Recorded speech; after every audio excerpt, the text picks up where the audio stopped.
Cauliflowers of Kyoto, a short story.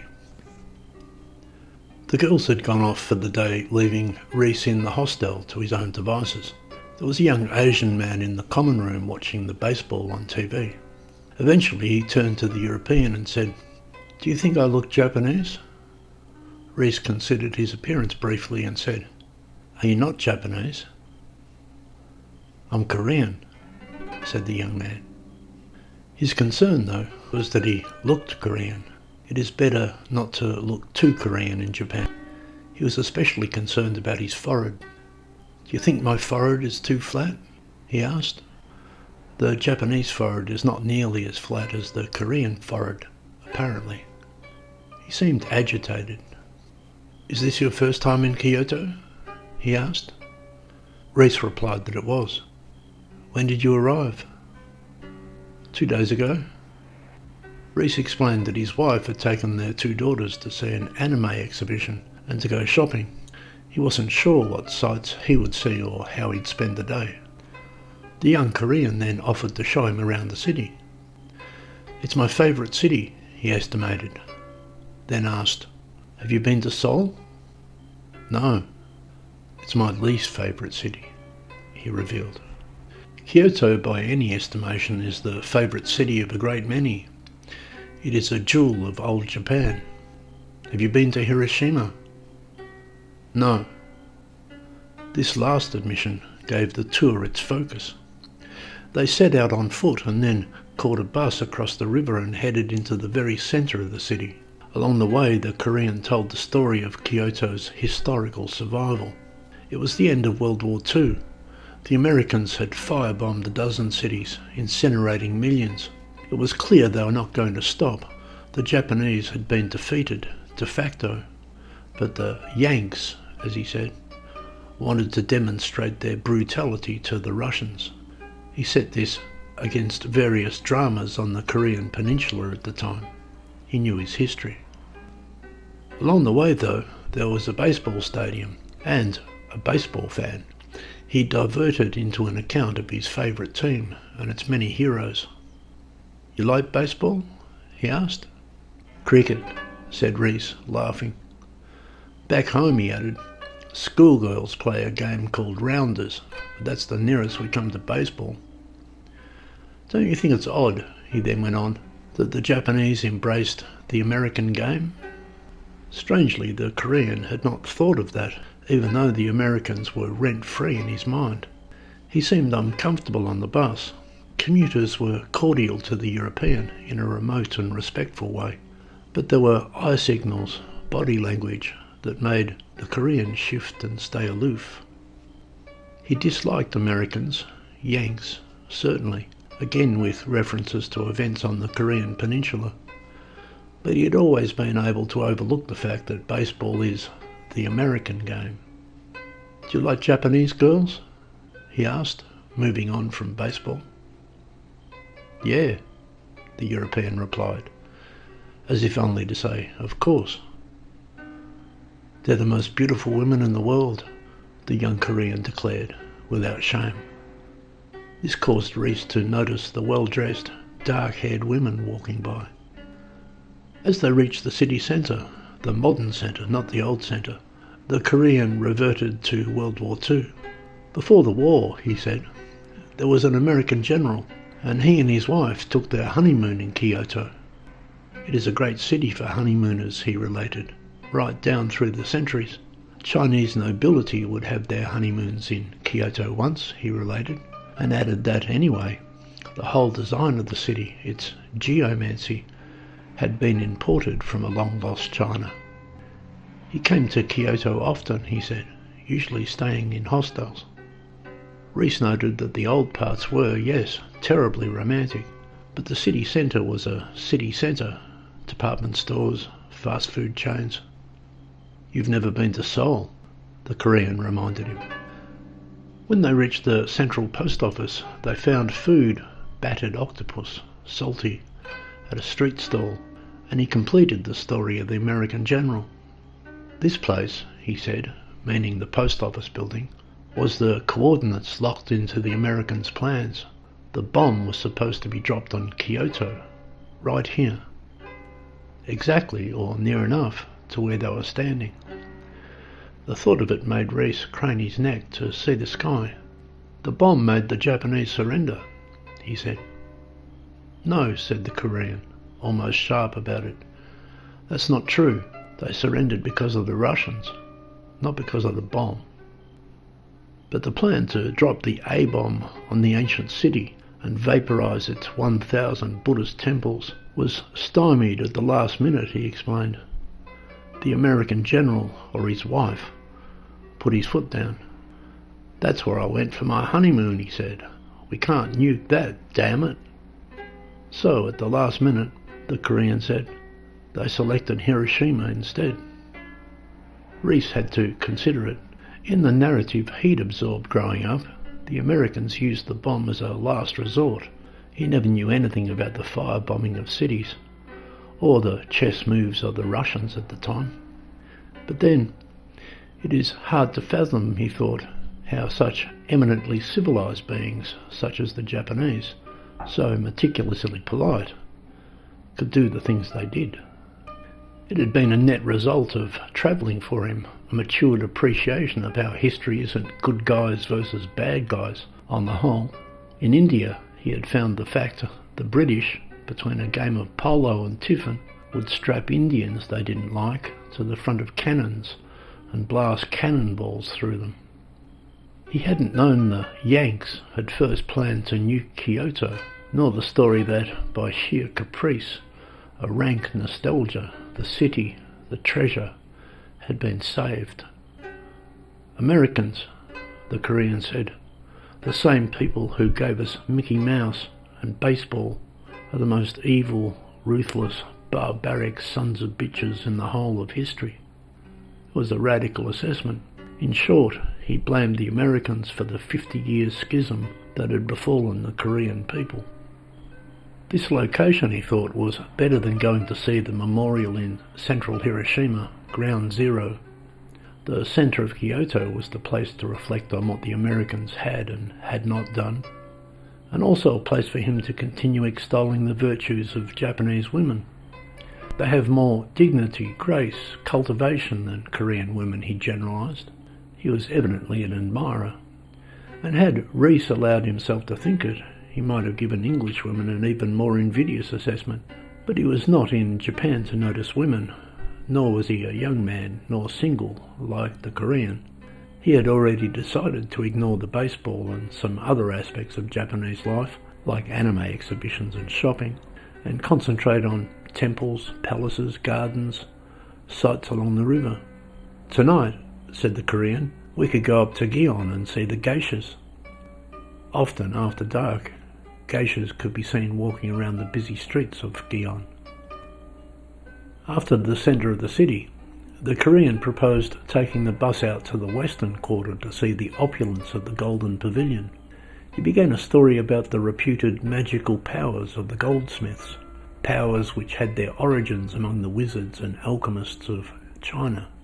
Again he seemed uncomfortable on the bus, where he was close and among the Japanese commuters. Their behaviour, of course, was unquestionable. Reese liked them. The point of identification was his lack of self-assurance. Reese had been like that before he was married, as a young man, uncomfortable in his own skin. When he could, the Korean spoke in what seemed a very formal Japanese, to the bus conductor, for example, as if he was straining to get it exactly right.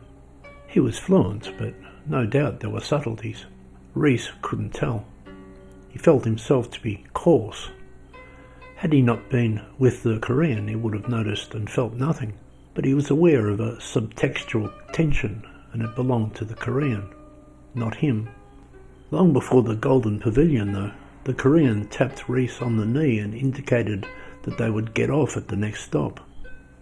Reese stood up, and as it happened, he was able to offer his seat to a Japanese woman, very attractive, very well dressed, a face and eyes and lips of exceptional symmetry, but with a cold gaze that smiled weakly at being offered the seat. There seemed no reason to get off at that stop.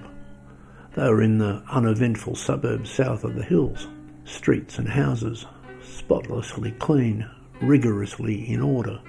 They walked past one house, going down a quite narrow street, where an old Japanese man was making tofu in large vats in his garage under the upstairs house. They stopped to watch. The old man continued with this process. There was a pungent soybean mash. The Korean spoke to him in Japanese. The old man made no response, not even lifting his eyes. Reese and the Korean watched him work for a few minutes, then continued on. "Have you ever seen cricket?" Reese asked him as they walked. The Korean knew where he was going. The European was happy to see some of the domestic Kyoto. "Never," said the Korean. "How different is it to baseball?" "A professional game," Reese told him, "goes for 5 days. Baseball players," said the Korean, "are like movie stars in Japan." "What about sumo wrestling?" the European wondered. The Korean said yes, he liked it, but not like baseball. He said he had been with a group of Japanese guys once, drinking, and they were betting on sumo wrestling, and he associated sumo wrestling with drinking and betting.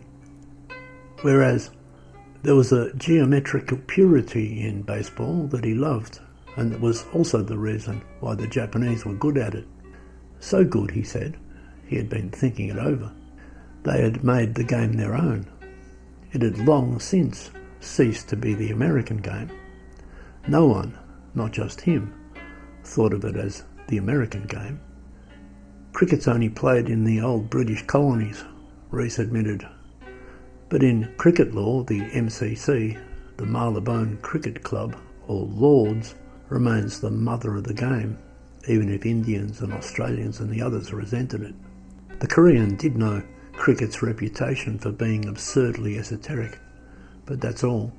Everything the European related about it only confirmed this view. They turned a corner and ahead of them was a florist. It was there on its own, among quite standard houses. They went inside and the Korean introduced himself in Japanese to the proprietor, an older woman with greying hair. Reese looked around. A display of cut flowers as well as bonsai, bamboo arrangements. To his surprise, the Korean was there to make a purchase. At one side of the store was a display of what Reese recognised as cauliflowers. His father had grown cauliflowers, and cabbages and broad beans and radish. He knew cauliflowers. These were tidy, groomed, either stark white or deep pink, and ornamental.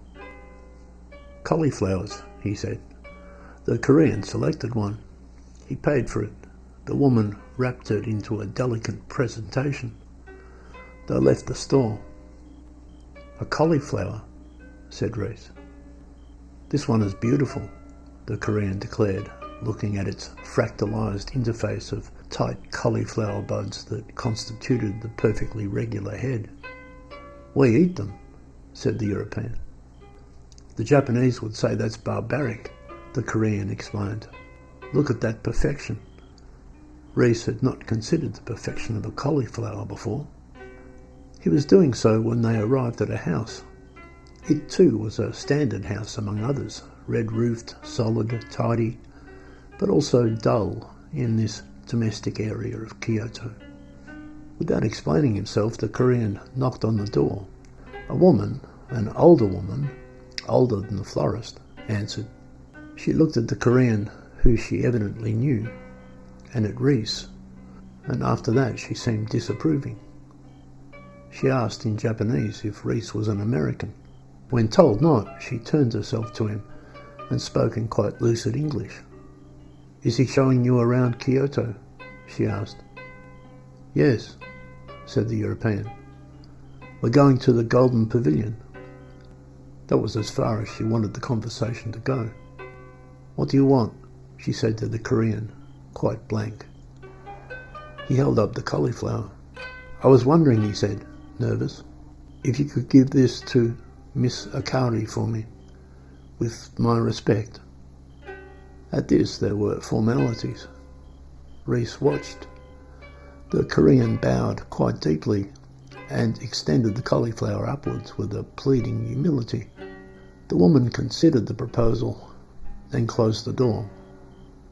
Reese, the Korean, with his cauliflower, stood on the street. There was an art, thought Reese, to how she closed the door. After this, the Korean went on subdued, and he kept the cauliflower with him as they found another bus and made it to the Golden Pavilion, as planned. Here he brightened up some more, and he finished the story of the magical goldsmiths. They had to appease the native kami, the spirits of the Japanese islands. There were battles of sorcery, but the grid of the city, its rectilinear design, its orientation, had already restrained all but the most primeval of the native spirits. The Golden Pavilion is towards the rising hills.